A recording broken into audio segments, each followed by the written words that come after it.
Alright, what is going on, everyone? First and foremost, I want to say thank you for being here right now, watching this video. I do really appreciate your time, and I'd really appreciate if you do consider subscribing, because it truly does help me out a lot. Now we got how Roddy Ricch, man, how to kill a rap career. It wasn't intentional though, you get what I mean? Like he said himself, once you hit the top so quick, so fast, there's no other way to go but down. You get what I mean? We all know The Box, his most viral hit, basically reached on top of the world with that song. It was #1 for so long. He had Selena Gomez and Justin Bieber begging people to stream their music and things like that, man. Roddy Ricch was just on top of the world, and after that song, he just couldn't seem to meet the fans' expectations. The fans, you get what I mean? Fake fans, you could say, because, you know, the people who rock with your music are always going to rock with your music no matter what. But at the end of the day, he gained fans from all around the world just from his one song, The Box, right? So there's bound to be fake fans and real fans that come with that. But at the end of the day, man, ever since The Box, he's tried to release new music, and it never really reached fans' expectations, and a lot of people started to switch on him, calling him a flop and things like that. Pretty much calling him a flop and things like that, and he just couldn't take it anymore. How do I know this? Simply because I seen it all happen, bro. Seen bro delete his Twitter, and you know, he was going through a lot of personal stuff as well with his family, and it's just like, you know, when you put all of these things together, it's just like, man, that's pain. But without further ado, let's just play the video. Go from doing concert performances like this to saying he was going to delete his social media after being bullied for how bad his music was. In 2019, Roddy was outselling Justin Bieber and even had Selena Gomez begging fans to stream her music over his. I would love for the most important album I've ever released to become #1. So, if you don't mind streaming it. Well, all Roddy did to go #1 was put out a Triller video. So how can an artist who was seemingly developing Drake levels of momentum fall from grace in such a short period of time? Or could one argue that his downfall is not what it's hyped to be by the hip-hop community? Hi, I'm Luesta. I make video documentaries. Hi, I'm Luesta. I make weekly video documentaries of things I'm into. And today, we're gonna break down what led Roddy Ricch to regress from a big stepper to landing himself right back in the box he exploded out of.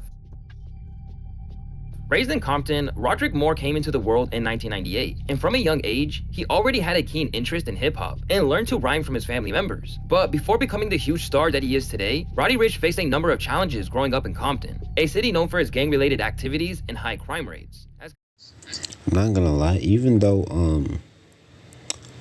Roddy Ricch did grow up in Compton, which is the most dangerous place you could possibly live, right? One of the most dangerous places you could possibly live, right?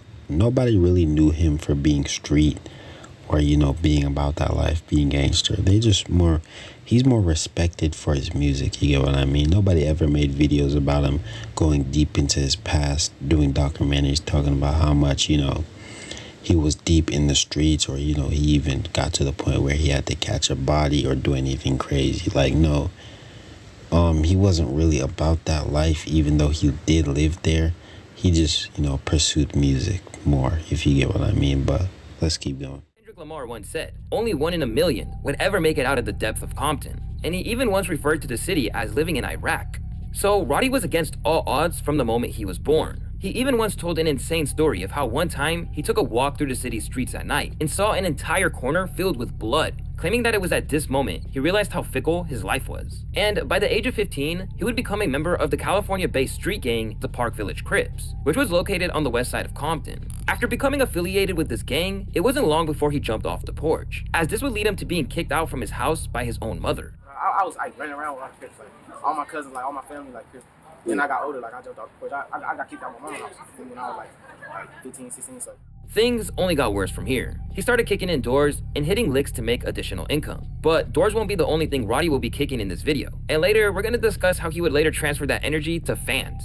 This behavior was odd as he describes his family as very religious. His household consisted of a couple of his siblings, along with his mom and grandma, who took him to church every Sunday. But this experience may have done more damage than good to Roddy, as he has spoken in interviews about how he was always really skeptical about believing in God, since he knew a bunch of people who actively went to church and still had difficult lives. However, a huge turning point in Roddy's life actually occurred during a trip to church, where he had a life-altering encounter with another Compton native and icon, Kendrick Lamar, who attended the same church as Roddy's family during his childhood, and got a chance to meet him before he blew up.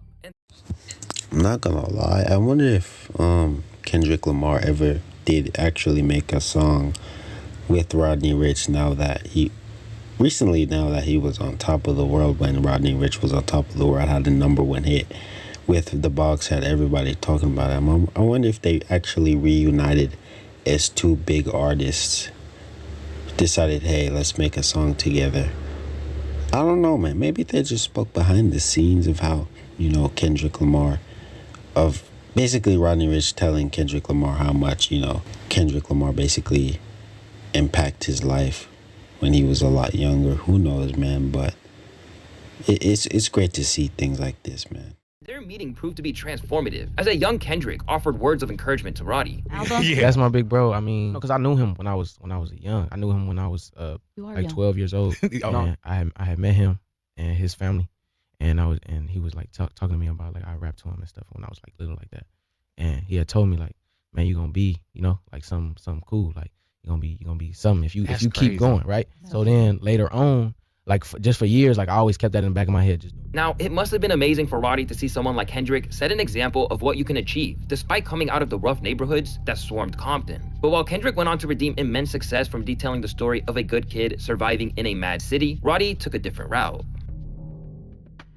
After becoming a member of the Crips gang, Roddy would commit robberies and start selling drugs to support himself. During his time in 8th through 10th grade, Roddy admitted that he would frequently ditch school and started to fail academically, and that during class, all he would do is listen to songs he recorded, which further emphasizes how school was not where he planned to redeem his ticket to success. It was also around this time he started experiencing symptoms of anger and antisocial behavior, which would set the foundation for his debut album that came out in 2019. Roddy tried to address his issues by going to therapy for his problems, but it didn't last long. And during the final 2 years of high school, he became deeply involved in street life and chose to discontinue his therapy sessions. However, his lifestyle would soon catch up to him. And in 2016, Roddy wrecked his car and found himself confronting a potential gun charge at the age of 18, leading to a week-long stay in the county jail as he awaited bail. During that period, the gravity of the situation became clear to Roddy. He realized that he could either spend the rest of his teenage years in prison or actually chase his dream, which was to become a successful musician. This realization had a significant impact on his mindset, and it was during this challenging time that he started to take his passion for rhyming and making music more seriously.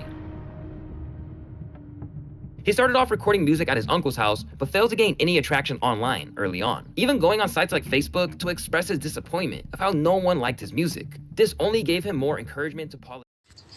I'm not gonna lie, that's kind of real though. Even if, people were saying nobody likes his music. People were saying, bro, nobody likes your music. No, people were barely listening to his music. He still kept going and used that as motivation to get better, to improve, to keep going. When a lot of people would just give up. Like, bro, why does nobody like my music? Why does nobody play my music? And things like that, and just get all sentimental and just end up giving up on their whole dream.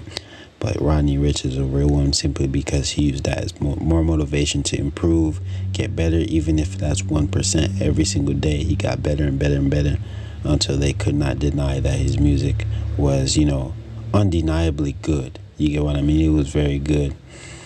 And, yeah, man, he kept going, though. Nobody said it was going to be easy, man. You get what I mean? Nobody said it'll be easy, but they always said it was going to be worth it. His sound, and he would start to gain a small buzz locally by posting snippets of him freestyling. Ask these bitches who the hottest niggas, they gon' say us. All this jewelry on me, bitch, we shining like the last moon. Since Roddy Ricch is from Los Angeles, he was sort of an anomaly, being that he didn't sound like anything coming out of the West Coast at the time, like Kendrick Lamar, YG, or Nipsey Hussle. Instead, he took a lot of inspiration from rappers in Atlanta, specifically Young Thug and Future, before completely wearing his influences on his sleeve and rapping exactly like the Florida rapper Speaker Knockers.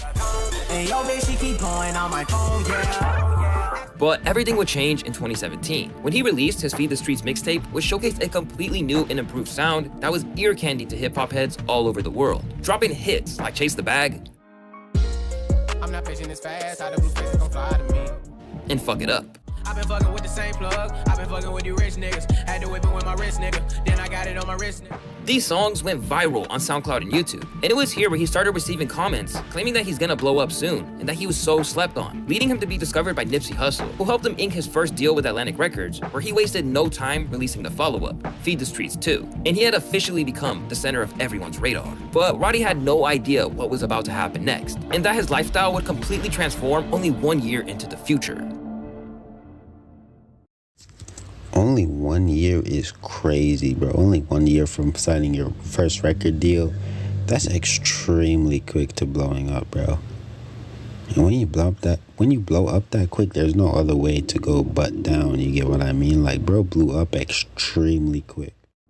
The Feed the Streets 2 mixtape had a song titled Die Young, which had a beat made by London on the Track, one of the most popular producers of this generation, who regularly produced for one of Roddy's main inspirations, Young Thug. It was released as an ode to the late XXXTentacion, who passed away shortly before releasing the music video, but despite the sad reality behind the track's production, the song was a straight banger. I ain't tryna die young, so I gotta ride with one. Stood 10 toes down in my Balenciaga. The song would become Roddy's breakthrough single, going 2 times platinum in the US, and the mixtape would go on to land a spot on Billboard's Hot 100 chart. From here, Roddy would just ride the wave to success, alongside picking up co-signs from Meek Mill, Mustard, who he linked up with for a major hit called Ballin', and the late great Nipsey Hussle, of course. And Roddy capitalized off his momentum for his debut album, Please Excuse Me for Being Antisocial, that released in December of 2019. And courtesy to the record's final single, he became a superstar.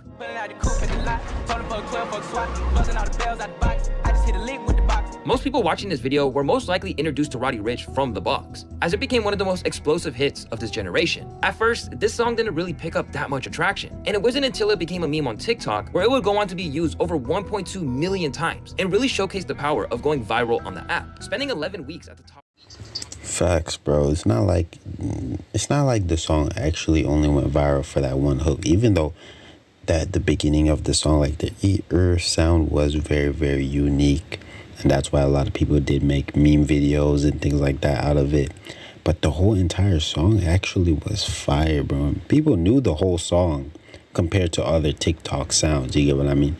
Usually when sounds only blow up on TikTok, people only know one specific part of the song, like a few seconds, then that's it. You get what I mean? But they knew, a lot of people knew the entire song simply because the entire song was a complete banger, bro. Like, you couldn't help but to listen to the whole song, if you get what I mean. Like, it was crazy. The charts. On top of this, Roddy claimed that his song was made in just 15 minutes and told Time magazine that he had no idea it would be a hit upon releasing it.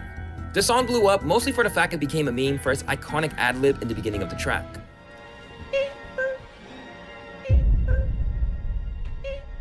This song helped his debut album sell 101,000 album units in its first week, which is insane. For reference, Lil Durk is one of the most prominent rappers in the game today, and his last album just sold 100K units in his first week as well. So for a new artist who just stepped foot in the game, doing these kinds of numbers was crazy. It went on to stand as the longest running #1 debut rap album since 50 Cent's Get Rich or Die Trying, that dropped in 2003, and would be the first time artists like Justin Bieber and Selena Gomez literally had to beg their fans to stream their music in a desperate attempt to go #1, but nothing could stop him. By the time he picked up a Grammy at the 2020 ceremony for Best Rap Performance for the song Racks in the Middle, Roddy was a household name. But like all things that rise up too quickly, Roddy's fame and success took a drastic turn when he prepared for his next album, something he himself may have even seen coming.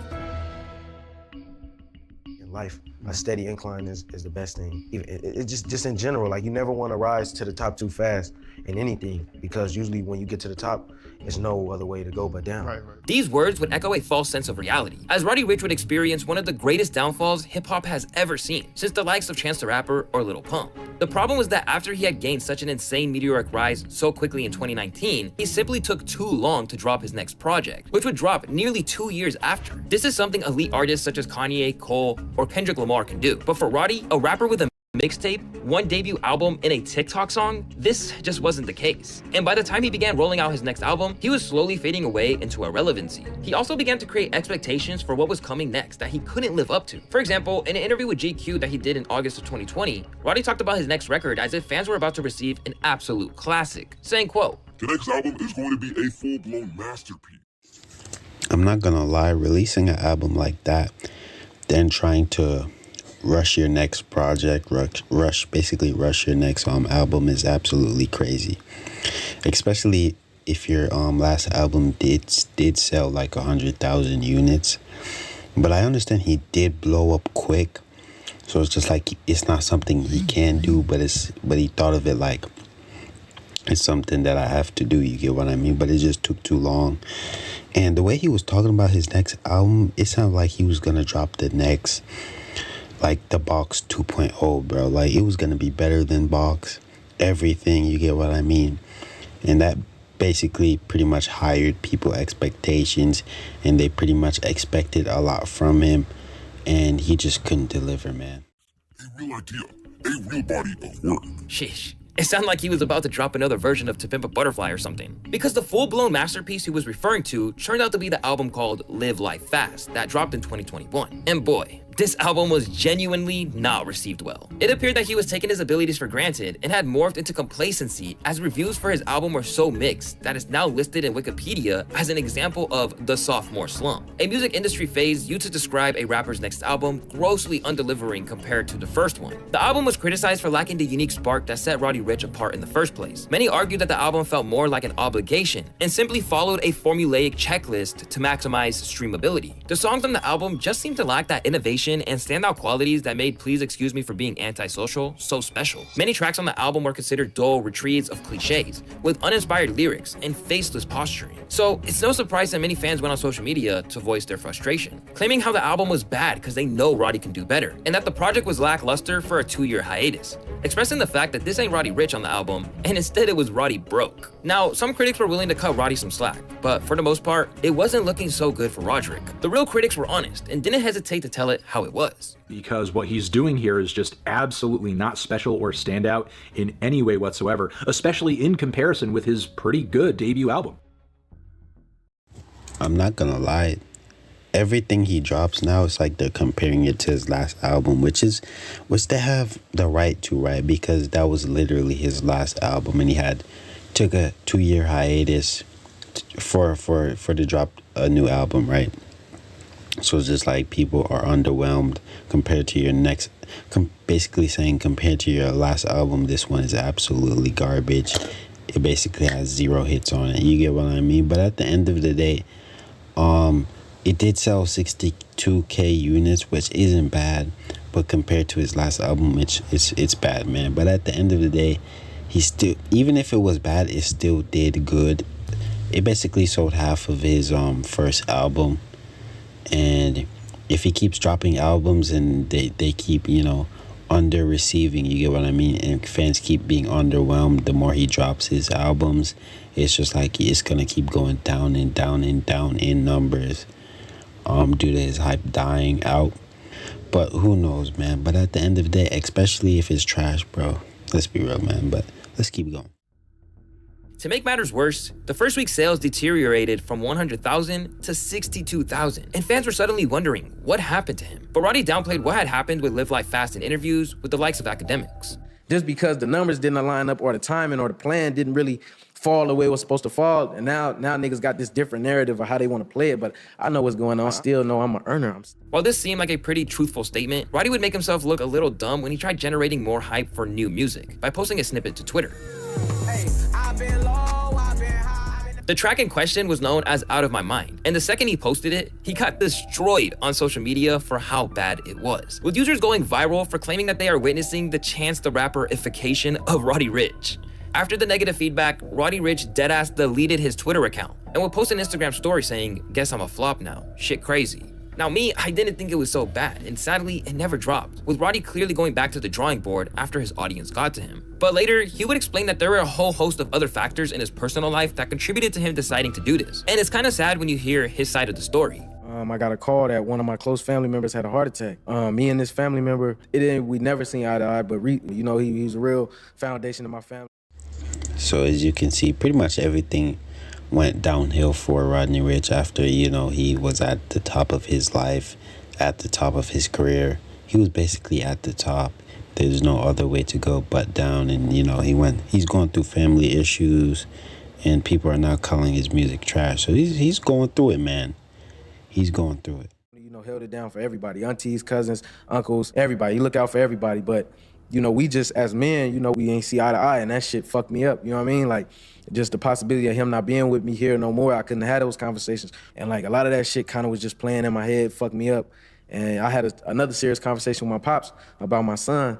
A lot of that shit just it was weighing down. He would also later explain in a podcast with Joe Budden that another fact that led him to dropping a pretty bad album was the fact that he wasn't focused on music much after the success of his first album, as he was trying to find different means to store his money. Following his big claims of a no-skip policy on Live Life Fast that never came to pass, Roddy cooled down the sense of occasion in the lead up to Feed the Streets 3 in 2022, and suggested that he didn't have to attempt to reach any new peak, and wanted to steer away from going mainstream by making an album strictly for his audience. In the process, he even fired a shot to his own fan base for expecting too much from him. What do you say to yourself when people try to have these expectations and they're so unrealistic? I mean, that's on them. You know what I mean?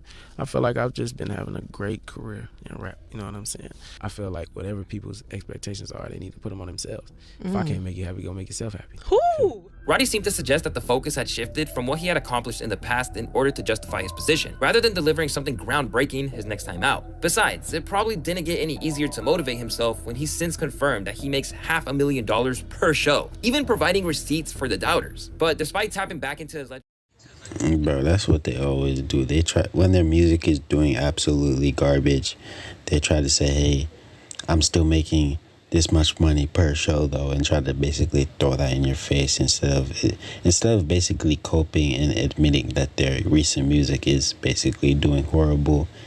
And if they keep releasing horrible music, then how much they're paying you per show is gonna drop dramatically. You get what I mean? Because people are there to listen to your music, because you're performing your song, your songs, your music, bro. Like, let's be real, man. Like, I bet you if he released that track he played on Twitter, that unreleased track, I've Been High, I've Been Low, and actually released it and tried to perform it on stage, like, bro, just imagine that, bro. Like, you get me? Like, it's really not doing good, bro. Mixtape series, the Feed the Streets 3 mixtape brought further diminished returns, landing at just 14 on Billboard and selling just 39,000 units in its first week. Exactly, bro. That's what I'm saying. The numbers just keep going down every time he releases a new album. It keeps dropping and dropping and dropping. His first album sold 100K. Second album sold 62K. Third album 39K. So it's just like, going down half in numbers every single time he drops, bro. Once again, critics and fans were underwhelmed and had this sense that he wasn't pushing himself enough, maybe out of fear of receiving backlash from his audience again. Left with a loosened grip on hip-hop, Roddy's woes may be a result of a creative downturn or his wealth getting in the way of his work. But there are also some personal issues that may have stretched him a little thin. For one thing, he's become increasingly embroiled in the internet drama that he's once pledged to avoid, as well as acknowledging that the pressures of social media got to him. The normally composed Roddy lost his cool when a Crip named Yael accused him of false flagging, which basically means he was pretending to be a part of the Crips gang that we mentioned earlier in the video, and engaged in a crazy argument on Clubhouse where he was seemingly trying to prove his credentials. Saying that you ain't from the hood, you ain't been to the hood. You saying I'm not from the hood? Who's saying I'm not from the hood? You saying I'm not from the hood? Bro, you can't be serious right now, Roddy Ricch. Are you seriously trying to prove to this guy on Clubhouse that you're from the hood, bro? How low can you go in your career? Like, this is sad, bro.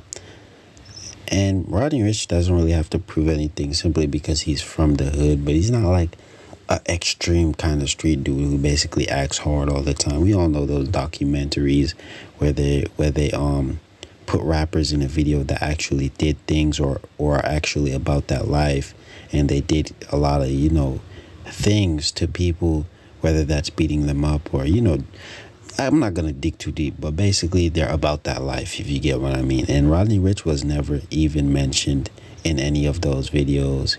People don't even mention him when it comes to, you know, when someone mentions a gangster rapper, the last person they mention, they don't even mention Roddy Ricch at all, bro. You get what I mean? So all I'm saying is Roddy Ricch is a lot more known for his music, and people respect him for his music, not for being a street dude. So I'm not sure what he's trying to prove, bro. Like, Roddy Ricch overall just hit an all-time low, man. I said what I said.